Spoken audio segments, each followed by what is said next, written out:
Bloodline, man. The Bloodline storyline has definitely been something that has propelled the storyline back into the forefront, because this story has been going for quite some time.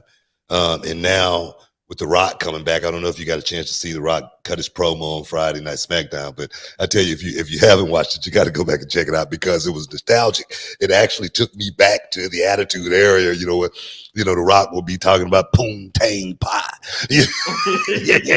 So I was like, what do you think about the Bloodline storyline that's going on right now, especially with Cody Rhodes? Man, I love it. Anybody who's been following me knows that since 2020 I've been down for everything that's been going on since Roman got back uh, from his hiatus. And yeah, I remember the first when he came in the ring and he speared the Fiend. Rest in peace, Bray. Uh, I think one of my first tweets was, "Man, the big dog got some new teeth." Because I Yeah, I remember noticed that tall, fresh. well, he was shining. Oh yeah, man. And then yeah, people always have something to say about Roman and taking time off or whatever it is. They forget how the Usos, how well they held things down during those Thunderdome times.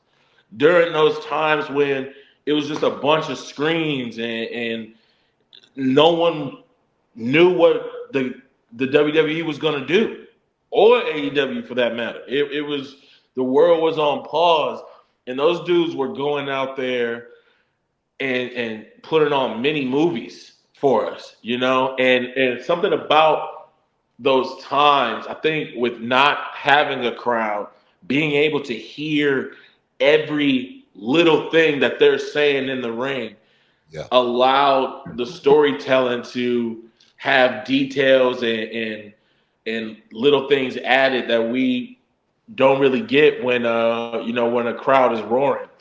And Roman was on our TV every week, giving us the best story in the business.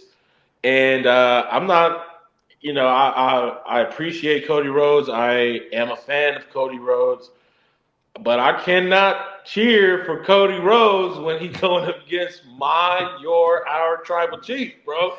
It's just not gonna happen. Yeah. I'll cheer for Cody any other time, but no, not against Chief. I can't do it. He held it down.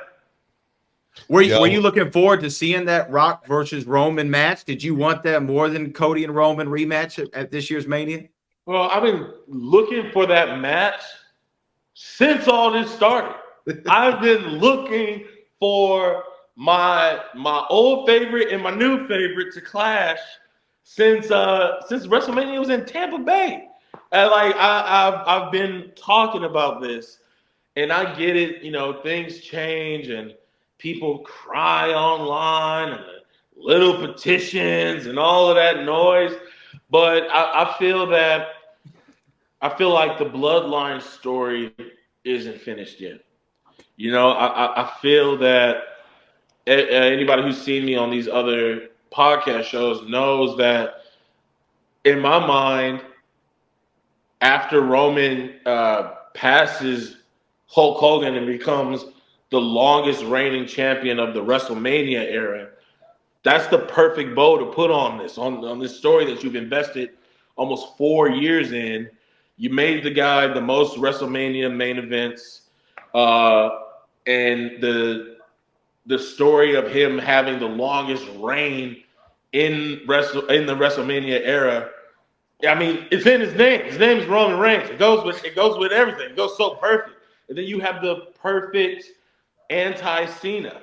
Cena was this baby face that they just would not let go of, and they made him the 16-time champion, tying Ric Flair's record. So you have the guy who's had the belt the most times versus the guy who's had it the longest. You got the ultimate face on this side. You got the ultimate heel, and so that would fuel a debate for generations in my mind. Which is better, Cena's multiple titles or Roman's reign? And I just feel like the perfect bow on that would be him getting Hulk's record of longest in the WrestleMania era. And then with Cody, what I was speaking on that ended up being in a Tony Khan tweet was, in my mind, the WWF made Survivor Series in a way to spite Cody's dad, because he had Starrcade, and Starrcade ran November, and they didn't want anything to just run November, so they made up Survivor Series. So you made this pay-per-view to spite my father. It's one of the big four. What's a better place for you to win the belt that they never gave your daddy in the pay-per-view that they made just to spite the man? And if it's at Madison Square Garden, that is the perfect ending to his story. Plus Roman gets his. That's a win-win, baby. And they don't want to hear that. I make too much sense out here for this. No, that's damn good, Book. That is. You know, I always say I never like booking the show, but that's pretty good booking right there. Let me know that you are invested, as well as you know the history of everything that's going on. You talk about Roman Reigns and Roman's reigns. I tell you, I don't think it could have been anybody that could have pulled it off other than Roman Reigns. And even though we got a plethora of talent in the WWE, we got so many guys that could go out there and perform at the highest level. But I always looked at Roman Reigns as the guy. As far as I'm looking at it from a trainer's perspective, I'm looking at it from a in-ring performer's perspective. And Roman Reigns, the one thing that I see with him more than anybody else is everybody that he works with, he makes those guys better than before they actually went in the ring with him. He actually make them look better as far as having the best match that they perhaps have ever had on the card, no matter who it is. Roman Reigns has gone out there and he stepped his level of performance up to the utmost. Being champion, they always say being champion make you 30% better. Well, he was double champion, so it probably made him about 60%. You know what I'm saying? But talk to me about Roman and as far as how dominant have this run been for him. Oh man, he is the best villain. Is the villain you love to hate. Yeah, and there's just nothing that'll make me hate him. He's just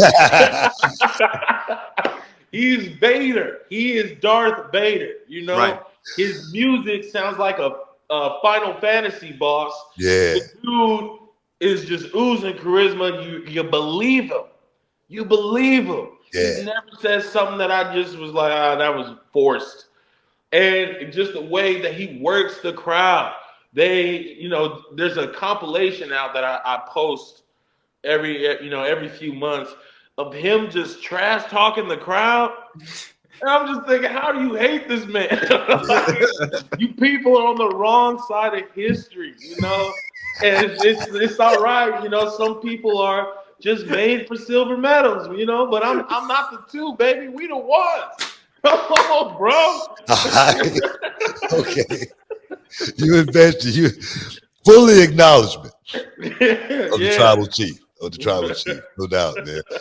Jimmy and Jay definitely been doing a hell of a job. Those guys, they actually came through my wrestling school, got their finishing touches, and they've added so much to this story. At the same time, main event Jay has definitely stepped up his game. Jimmy has definitely rose to the occasion. What do you think about Jimmy and Jay Uso? Man, I love those dudes. When I first started going to WWE events, and they when you're a guest at WWE, they bring you backstage. You can steal some food from catering. And, it was good too. Hell yeah. And man, those dudes were the first people to kind of show me love when I got back there. And I met their pops, who's a legend. Shout out Rikishi.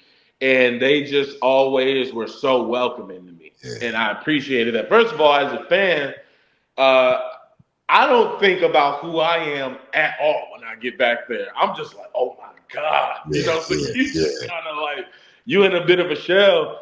And yeah, they've been my boys ever since. I'll never go against them either.